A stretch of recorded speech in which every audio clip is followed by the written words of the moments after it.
Welcome hi viewers, मैं हूं आपका दोस्त मोहम्मद बिलाल और आप देख रहे हैं अजीब दुनिया। हम 14 नंबर वाले फाटक पर खड़े हैं जो कि मुल्तान शहर के बीचों बीच है। यहां से शालीमार एक्सप्रेस यहां से गुजरने के मनाजिर आपको दिखाते हैं। आए हमारे साथ रहिए। शालीमार एक्सप्रेस 28 DN जो कि लाहौर से कराची के लिए जा रही है, मुल्तान शहर से गुजरते हुए 11 नंबर फाटक पर।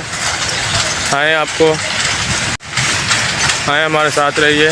ये देखें शालीमार एक्सप्रेस जो कि मुल्तान कैंट पहुंचने वाली है लाहौर से।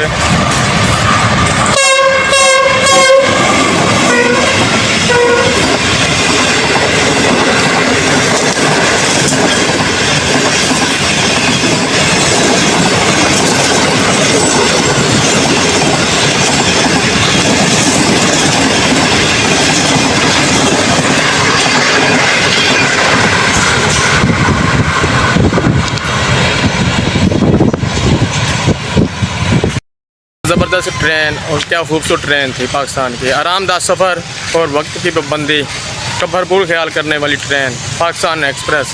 कि आप भी पाकिस्तान एक्सप्रेस का सफ़र करना चाहते हैं तो हमारी भी व्लॉगिंग को लाइक करें, हमारे चैनल को सब्सक्राइब करें और किसी न किसी के साथ शेयर करें ताकि हम आपको मज़ीद बेहतर से बेहतरीन ट्रेन पाकिस्तान की आपके साथ वीडियो बनाकर अपलोड कर सकें। और किसी न किसी के साथ शेयर करें ताकि हमारी आने वाली ऑल वीडियो आप तक पहुंच सकें।